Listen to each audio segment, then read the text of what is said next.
Bueno, hermanos, en nuestro video anterior comentamos algunas breves líneas sobre lo que va a ser nuestro estudio católico acerca de la escritura.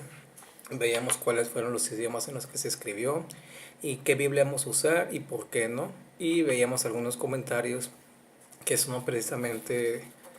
son precisamente buenos para comenzar a estudiar la Biblia, ¿no? Veíamos que esta Biblia tiene comentarios un poco pues, racionalistas y que dañan la fe del pueblo creyente, pero que la traducción que se tiene de este contenido, de esta Biblia, pues es bastante buena para comenzar a estudiar, ¿no? En fin, vamos a comenzar entonces con este estudio, encomendándonos a Dios, que es el dueño de la verdad, que se ha querido revelar en su Hijo, y con mucha humildad, con mucho respeto, vamos a escudriñar o a estudiar la Sagrada Palabra. ¿Sí? La Biblia no es un libro que se deba leer con el afán de venir a querer saber todo, de querer pues sentirnos superiores, de querer usar esto como un arma para debatir con la gente que no comparte nuestra fe, con con otras creencias, con hermanos que no profesan nuestra fe, ¿no? La verdad no es para eso. Es únicamente un curso que ustedes pueden usar para defenderse, para tener una certeza de lo que ustedes creen, lo que profesamos cada domingo en el credo, ¿no? Que decimos a veces el credo y pues no sentimos realmente lo que estamos hablando. Son palabras vacías, ¿no? Como lo dice el profeta Isaías, ¿no? Honramos a Dios con los labios, pero el corazón está lejos. En fin, tengo este pequeño libro de oraciones que contiene pues un sinfín de oraciones para todo tipo de ocasiones. En este caso voy a hacer la oración para antes de leer la Sagrada Escritura. ¿Sí? Señor Jesús, abre mis ojos y mis oídos a tu palabra, que lea y escuche yo tu voz y medite tus enseñanzas. Despierta mi alma y mi inteligencia, para que tu palabra penetre en mi corazón y pueda yo saborearla y comprenderla. Dame una gran fe en ti, para que tus palabras sean para mí otras tantas luces que me guíen hacia ti por los caminos de la justicia y de la verdad. Habla, Señor, que yo te escucho y deseo poner en práctica tu doctrina, porque tus palabras son para mí vida, gozo, paz y felicidad. Habla, Señor, tú eres mi Señor y mi Maestro, y no escucharé a nadie sino a ti. Amén. Bueno, hay que recordar que la palabra amén significa así sea, ¿no? Sea así pues nuestra oración, sea así nuestro espíritu, nuestro corazón para este estudio. Un estudio que es un estudio pues introductorio, un estudio básico, pero que les puede dar ese gusto por la lectura de la Sagrada Escritura. Es un estudio el estudio bíblico es largo, debe estar lleno de paciencia, de humildad, de perseverancia. Sí, la Biblia no es un libro que vayamos a leer una vez y ya no tengamos que volver a leerla, ¿no? Es un libro que hay que volver y volver, ¿no? El Evangelio es infinito, hay tanto que Jesús nos ha dicho y que no hemos comprendido, que no hemos puesto en práctica. El Antiguo Testamento se deja de lado por ser un libro violento, un libro en el que se habla de guerras, de matanzas, de homicidios, de mentiras, de conquistas, y no entendemos pues cuál es el corazón de la Escritura, lo que Dios nos quiere decir. En fin, nos queremos, bueno, no quiero empezar estos estudios sin encomendarme en el nombre del Padre, del Hijo y del Espíritu Santo. Amén. Repito, uso la Biblia latinoamericana, ¿sí? Por el contenido que es el más divulgado en el pueblo católico. No posee la Biblia más adecuada para estudiar. Tenemos Biblias mucho más especializadas, que tienen comentarios pues exactamente adecuados a la fe, pero esta Biblia la uso por ser la que todo mundo tiene en su casa, ¿no? Así que para que la sigan junto conmigo mientras la leemos. Bueno, vamos a empezar con el libro del Génesis. Recuerden, la Biblia se recomienda leerla La primera vez por los evangelios, ¿no? Porque los evangelios nos encontramos con el mensaje de Cristo, que es el corazón de la escritura, es el centro de la escritura, el centro de la revelación, y es lo mejor, ¿no? Para empezar. Pero por motivos pues de orden vamos a empezar con el Génesis. Hay que recordar que todo el Antiguo Testamento es una revelación progresiva, es un misterio, ¿no? Que en muchos textos del Antiguo Testamento ya se nos habla de Cristo, ya se nos habla del misterio de la redención. Isaías, ¿no? Tenemos a Isaías, tenemos los salmos, tenemos a los profetas que nos hablaron de Cristo y que el Nuevo Testamento pues nos lo reveló totalmente. Vamos a ir comentando después de la lectura de cada capítulo qué nos quiso decir el autor respecto a esos versículos que vamos a leer, ¿no?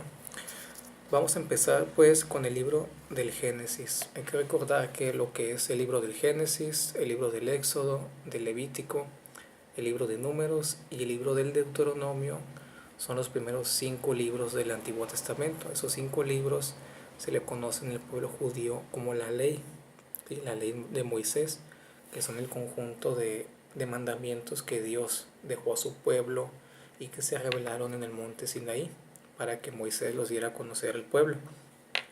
También reciben en griego el nombre de Pentateuco y, bueno, también reciben el nombre de la Torá, ¿no? En el idioma judío.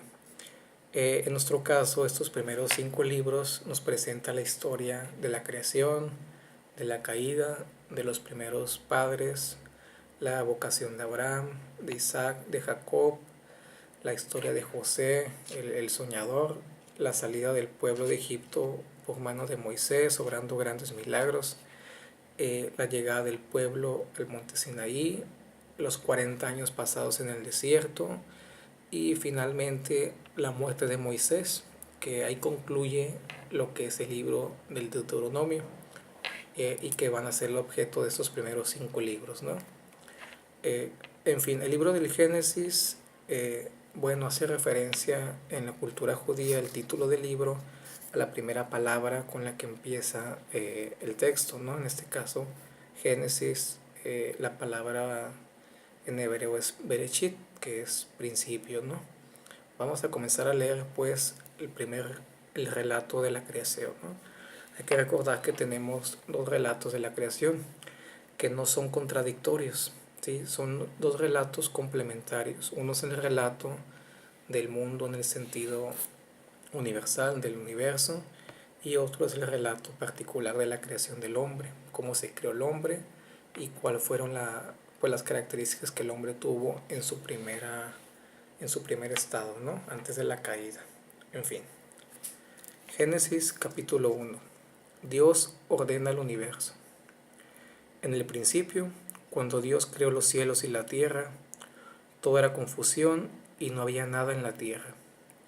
Las tinieblas cubrían los abismos, mientras el Espíritu de Dios aleteaba sobre las superficies de las aguas.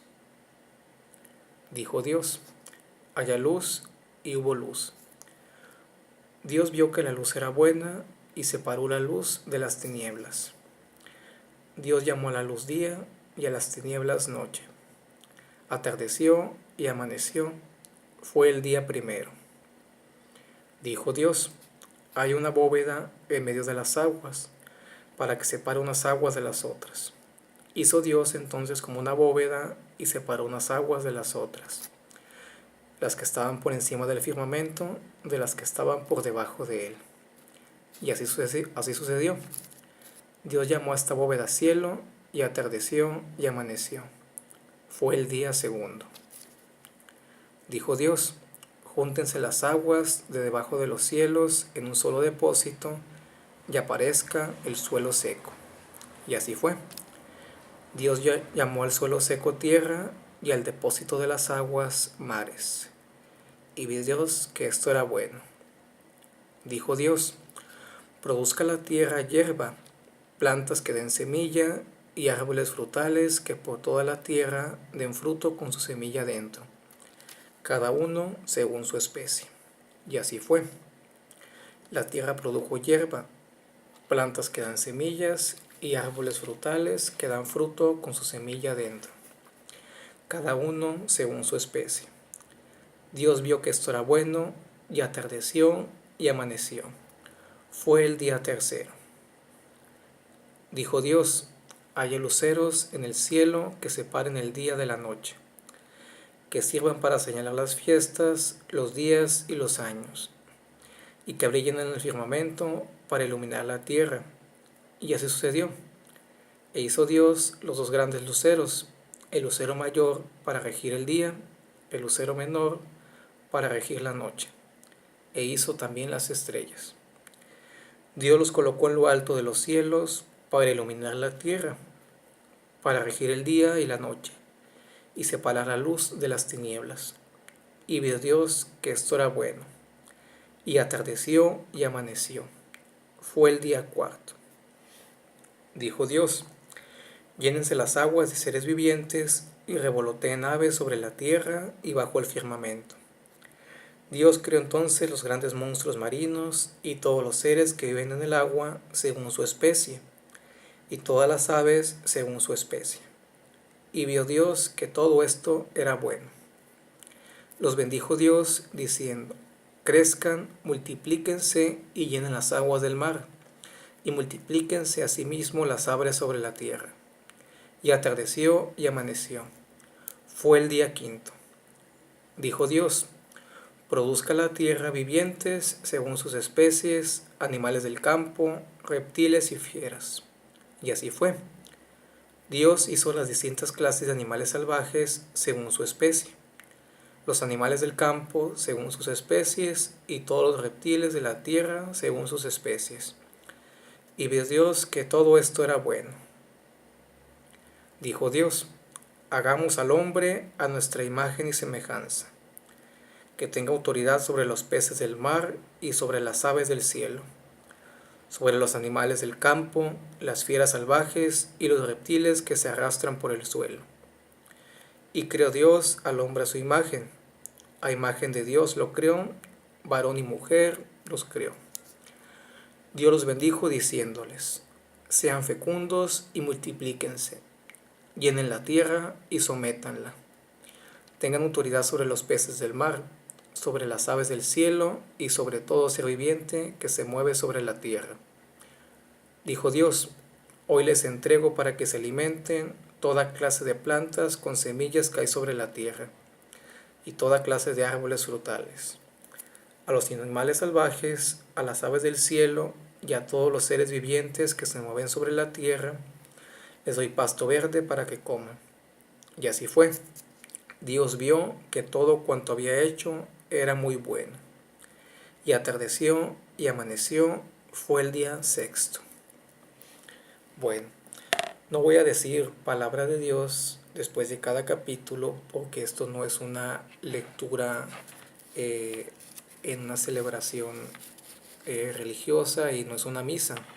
Como es un estudio bíblico, no es falta de respeto que yo no diga palabra de Dios después de cada capítulo, ¿sí? Es únicamente una lectura con fines de estudio, ¿no? En fin, este primer capítulo del libro del Génesis pues nos presenta un sinfín de dudas, ¿no? ¿Qué había antes de la creación?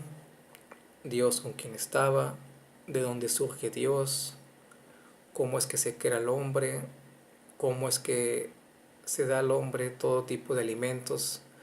Y bueno, hoy en día tenemos todo tipo de alimentos, pero aquí se dice que únicamente se puede comer vegetales, ¿no? Lo mismo con los animales. Bueno, vamos a ver en primer lugar qué nos quiso decir el autor respecto a este primer relato. Y no puedo comenzar de decir algo sin hablar de la revelación de este Dios trino en el cual creemos, ¿no? La Santísima Trinidad que creemos todos los católicos. La Santísima Trinidad no es una palabra que encontremos en la Biblia, pero que está implícita en la Biblia, ¿no? Ya desde el capítulo 1 vemos cómo la Trinidad se revela de una manera muy misteriosa. Veamos otra vez en el capítulo 1, versículo 1. En el principio, cuando Dios creó los cielos y la tierra, todo era confusión y no había nada en la tierra. Las tinieblas cubrían los abismos, mientras el Espíritu de Dios aleteaba sobre la superficie de las aguas. En esos dos primeros versículos tenemos una revelación de la Trinidad. ¿Y cuáles son las palabras? Pues no tenemos al Hijo en la palabra en el principio. Juan capítulo 1, versículo 1, nos van a decir que este primer principio es Jesucristo. Voy a leer a continuación y espero que bueno, podamos entender este sistema de estudio, ¿no? En el cual estoy pasando de un libro a otro para aclarar el sentido del versículo que estamos leyendo. Este es el prólogo del Evangelio de según San Juan, ¿no? Juan capítulo 1, versículo 1. En el principio era el Verbo, y el Verbo estaba ante Dios, y el Verbo era Dios. Él estaba ante Dios en el principio. Por Él se hizo todo, y nada llegó a ser sin Él. Lo que fue hecho tenía vida en Él, y para los hombres la vida era luz. La luz brilla en las tinieblas, y las tinieblas no la impidieron. Eso es lo que dice el apóstol San Juan, autor de este evangelio, en su prólogo, ¿no? Este principio es Jesucristo, ¿no? Y ya en el libro del Génesis nos dice que la creación que Dios crea a través de Jesús. Y vean cómo habla acerca de la creación. Nunca habla de una acción física de Dios, ¿no? Siempre Dios crea con la palabra dijo. ¿Sí? Dijo Dios, haya luz. Dijo Dios, hay una bóveda en medio de las aguas. Dijo Dios, júntense las aguas. Dijo Dios, produzca la tierra hierba, plantas que den semilla y árboles frutales. En Dios la palabra implica acción. De ahí que la palabra, sea el verbo Jesús, sea también parte pues de la creación, ¿no? Y la palabra, bueno, aquí nos las presenta como actuando, ¿no? Como teniendo parte en la creación a través de estos 6 días. Y bueno, finalmente nos dice aquí en el versículo 2 que el Espíritu de Dios aleteaba sobre la superficie de las aguas. El Espíritu Santo, ¿no? Tenemos aquí pues las 3 personas en las cuales creemos, ¿sí? Y vamos a ver más adelante cómo incluso en el Antiguo Testamento ya tenemos una referencia implícita a la Trinidad, ¿no? La siguiente la encontramos en el versículo 26 del mismo capítulo 1. Dijo Dios, hagamos al hombre a nuestra imagen y semejanza. Es decir, Dios, pese a ser el único, pese a ser el eterno, el único Dios verdadero, usa una palabra en plural, ¿no? Hagamos. Y bueno, algunos, sobre todo la interpretación judía, que no reconocen más que a Dios en una sola persona y no reconocen a Jesús como Mesías, nos dice que Dios estaba hablando con los ángeles. Pero ese texto o esa interpretación se refuta con el versículo siguiente. En el versículo 27 se dice, y creó Dios al hombre a su imagen, a imagen de Dios lo creó, varón y mujer los creó. Los ángeles no están hechos a imagen de Dios, sino el hombre, ¿no? El hombre está hecho a imagen de Dios, a imagen y semejanza de Dios. Y esta semejanza se perdió, ¿no? Por la desobediencia original de nuestros primeros padres, pero se conservó la imagen, ¿no? Dios sí quiso hacerse a nuestra imagen, y esto coloca al hombre en la cumbre de la creación, ¿no? La creación se presenta por etapas progresivas a través de 6 días. Finalmente el hombre, siendo la corona de la creación, es creado en el día sexto. Bueno, lo siguiente que tenemos que hablar es respecto a los días. ¿Cómo se deben interpretar estos días, no? ¿Fueron días de 24 horas? ¿Fueron miles de años? ¿Es una metáfora? ¿Cómo es que hubo días si el sol se creó hasta el día cuarto? ¿A qué luz se refiere en el principio si dice que el sol no existió hasta el día cuarto? ¿Por qué se nos habla como la luna, como un cuerpo que tiene luz propia, si sabemos que la luna refleja únicamente la luz del sol? En fin, ¿no?